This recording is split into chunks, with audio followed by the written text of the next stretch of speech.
Assalamualaikum warahmatullahi wabarakatuh. Bismillah tawakkaltu 'ala Allah la haula wala quwwata illa billah asyhadu an la ilaha illallah wa asyhadu anna Muhammadar Rasulullah. Allahumma shalli ala sayyidina Muhammadin wa ala alihi wa sahabatihi ajmain amma ba'd. Kita lanjutkan kemarin pada poin 155. Bismillahirrahmanirrahim. Awwalul fitnati, fitnah yang pertama-tama adalah ma'rifatul ism, mengetahui nama. Itu awal dari suatu fitnah. Tanda kutip, Ismullahil A'zam. Ismul A'zam adalah lafzul jalalah itu.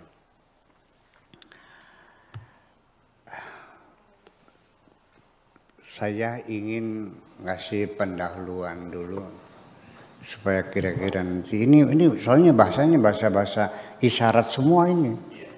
Ya, bukan bahasa verbal, bahasa sastra ya, ini bahasa isyarat, letupan-letupan dari kalbu seorang yang sudah mengenal Tuhan. Pada suatu hari ini cerita. Kalau kita anggap sebagai mitos boleh lah, nggak apa-apa mitos, sampai sebagai cerita saja. Seseorang itu setelah sekian lama dia belajar benar mencari Tuhan, akhirnya sampai juga. Berhasil lah dia mengenal Tuhannya. Termasuk Ismul A'zam yang dia cari itu juga ketemu akhirnya. Sehingga dia bereksperimen. Sekarang akan ku coba bikin patung kucing dari tanah. Setelah jadi dia katakan kun kucing. Fayakun, maka jadilah kucing meong hidup. Apa yang terjadi? Ini awal fitnah. Setelah dia mengerti seperti itu, ternyata dia sadar kalau begitu sia-sia saya tinggal di sini nih. Ngapain? Ternyata main-main kok. Ibu-ibu, berlian harganya mahal nggak, Bu? Kalau yang segede telur berapa lo kira-kira harganya? Yang pernah ditemukan di Kalimantan dulu tuh, cuman bukan dulu tuh, berlian terbesar tuh. Ya mungkin miliar-miliar. Nah sekarang kalau saya bisa mengatakan kun kepada Gunung Ciremai menjadi berlian, setelah itu berapa harga berlian? Nothing akhirnya. Ini awal fitnah. Runtuh semua nilai yang ada itu. Awas hati-hati. Ya, awas hati-hati. Udah paham ini. Jadi dibilang mitos boleh, tapi sekedar hanya untuk mendekatkan pemahaman. Bagi saya mitos nggak ada masalah, ya nggak ada masalah. Seperti kita juga manusia berpikir juga berawal dari mitos dulu kok. Iya, iya dong. Dari mitos dulu. Awalnya berpikir dari mana sih? Itu makanya lalu ana ada in afnaitu minka ma yatlubul isma.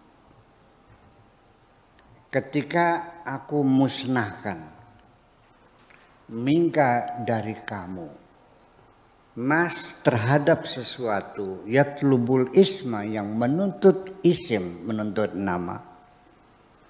Afnaitu minka, akan aku musnahkan daripada dirimu ma yatlubud didda, yang menuntut kontradiksi atau sesuatu yang paradoks, dua hal yang bertentangan. Li'anna man yatlubul isma, karena siapapun yang menuntut isim, nama, qad asyraka ma'allah, berarti telah mensekutukan Tuhan dengan yang lain. Ya ada apa? Matluban akhar dengan sesuatu yang dituntut yang lain. Nah ini artinya bahwa nama, simbol, pangkat, status sosial ini kan melekat pada kita. Nama itu bukan zat. Nama saya Abdul Syakur Yasin, yang dikenal Buya Syakur. Itu nama. Tapi itu bukan saya loh. Saya ini yang ada di dalam diri saya ini. Ya. Seseorang berpangkat jenderal, kita hormati. Yang kita hormati sebagai manusianya itu sebagai jenderalnya. Ini kan berarti ada dualisme. Paham gak kira-kira? Bisa bedakan. Begini.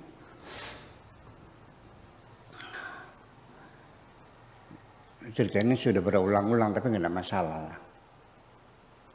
Ketika saya makan di restoran di Subang, udah masih namanya di Panduela di restoran, pakai kijang komando, kijang bak yang warna kuning dulu yang tahun berapa lah, tahun 75 orang kali.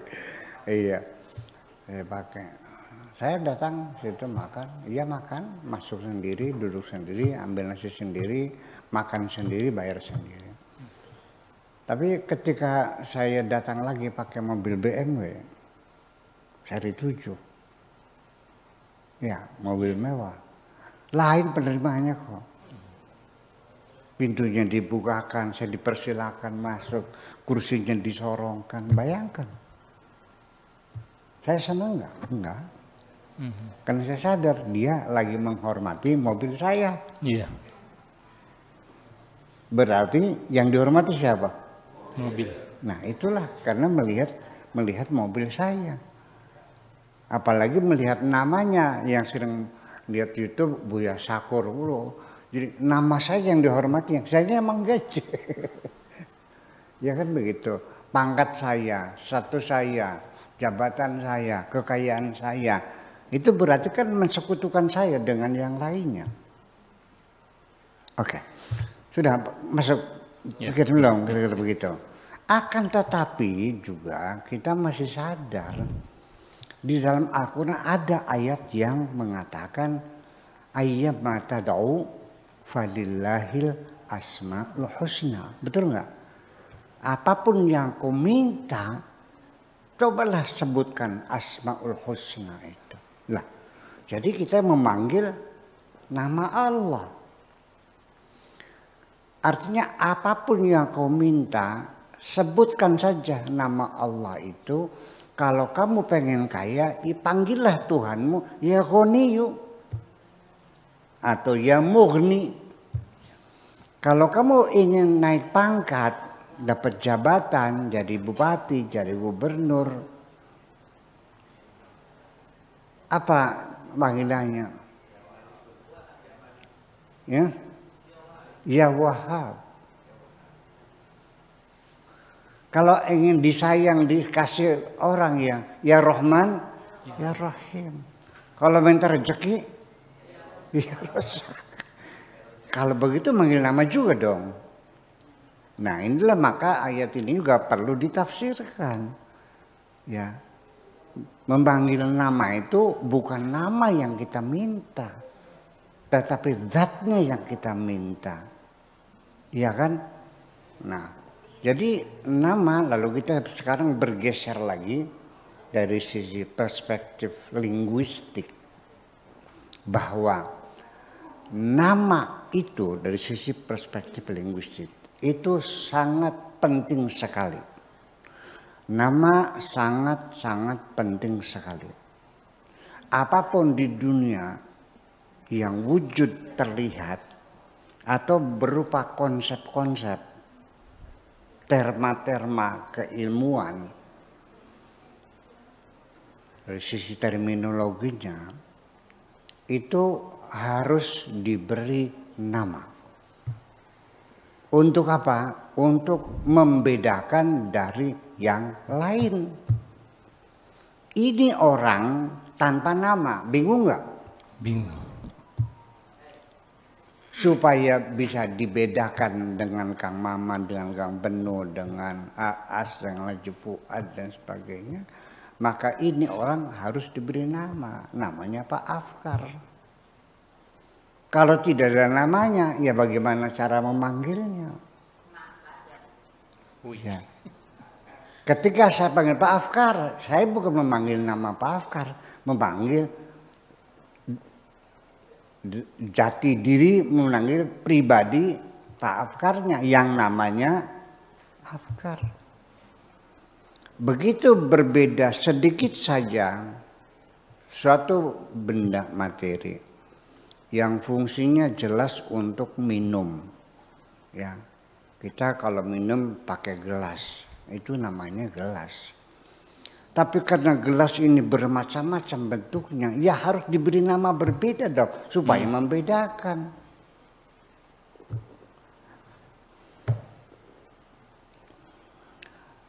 Oke, kita nyuruh pembantu ngambil gelas, tolong ambilkan gelas. Saya bilang bukan ini, yang ada kupingnya tuh, yang ada pegangannya tuh. Oh, gelas yang ada pegangannya. Belum diberi nama cangkir, belum. Gelas yang ada pegangannya. Saya ambil lagi, suruh ambil gelas, datangnya bawanya cangkir, bukan yang gede tuh. Paham nggak? Gelas gede, namanya apa? Muk. Nah kalau yang pegangannya panjang namanya apa? Gayung. Semuanya bisa buat minum. Dan itu alat-alat minum semuanya. Nah, ketika kita tidak mampu membuat nama yang baru, sementara di dalam bahasa Indonesia itu kita menggunakan dua kata. Untuk menerjemahkan hospital, kita menggunakannya rumah sakit dengan dua kata. Itu juga salah pilih. Seharusnya bukan rumah sakit dong, rumah sembuh. Rumah sehat. Ya. Rumah sehat. Kan orang datang ke sini itu kan cari sembuh, cari sehat, bukan cari sakit. Rumah makan, itu kan restoran. Ini banyak sekali kita menggunakan dua kata karena kita belum bisa membuat istilah yang baru untuk sesuatu yang berbeda itu. Begitu bentuk yang berbeda harus kita kasih nama yang beda. Kalau dari kita mancing pakai benang, tapi kalau benangnya dibuat dari plastik namanya kenur. Betul enggak? Kalau dari besi namanya kawat. Itu semuanya adalah, ini namanya rumah, itu namanya gubuk, itu namanya istana, itu namanya hotel. Semua sama bangunan. Yang membedakan adalah fungsinya, gunanya, bentuknya, dan sebagainya. Nah kalau di tengah sawah bukan rumah, namanya ranggon. Saung namanya. Nah itulah makanya nama itu perlu harus dibutuhkan untuk membedakan dari yang lainnya.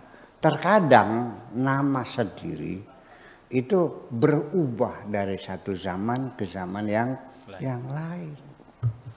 Orang yang bekerja di bidang politik dulu namanya politikus. Betul nggak? Iya. Masih ingat politikus? Masih. Politikus. Sekarang namanya apa? Politisi. Iya.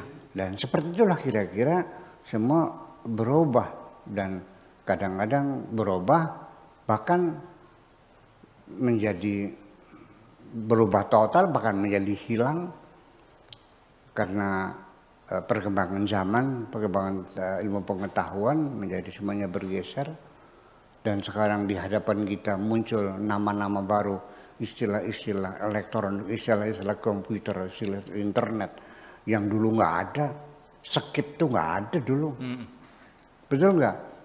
Reinsa tuh nggak ada, upload tuh nggak ada, Twitter tuh nggak ada. Iya. Di Basar gimana? Basar juga sama, harus mencipta istilah-istilah baru lagi. Kalau Twitter namanya tagrid. Kalau mensos wasol ijtimai ada istilahnya, bukan ngarang. Iya kan? Nah seperti itulah.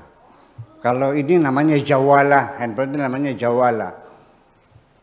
Bukan telepon yad, bukan namanya jawala. Jangan ngarang. Itu mereka yang menentukannya. Nah istilah. Nah makanya nama-nama Allah itu adalah sifatnya tauqifi. Yang menentukan adalah Allah, bukan kita. Ya. Nah, disitulah nanti bedanya Ismullah dengan Ismul Asmaul Husna itu beda. Kalau Asmaul Husna itu sebenarnya tauqifi. Allah yang menegaskan Anal Ghaniyu, Anal Karimu, Anal Rahman, ya, Anal Karim, Anal Ghafur, Anal Wadud. Allah yang menentukan, aku ini namanya ini. Tetapi ketika kita memberi nama kepada Allah berdasarkan pilihan kita yang layak dan pas untuk Allah, ya umpamanya Maha Indah, Maha Penipu, boleh nggak? Boleh. Wallahu khairul makirin. Maha pemurah, maha segala apa saja kalau sudah maha itu jadi bisa menjadi sifatnya Allah. Tapi walau dia bisa menjadi sifat Allah, tapi tidak disebut Asmaul Husna. Udah paham? Paham Pak Ahmad? Ya, ya nama Allah tapi bukan Asmaul Husna. Asmaul Husna itu sifatnya tauqifi, penetapannya Allah yang menentukan. Allah yang menetapkan namaku ini. Gitu. Nah, kemudian lagi oke, nanti kepanjangan tadi kita terus nanti nggak bisa habis nantinya. Kita bicara tentang nama, ya bicara nama aja 3 hari 3 malam nggak selesai.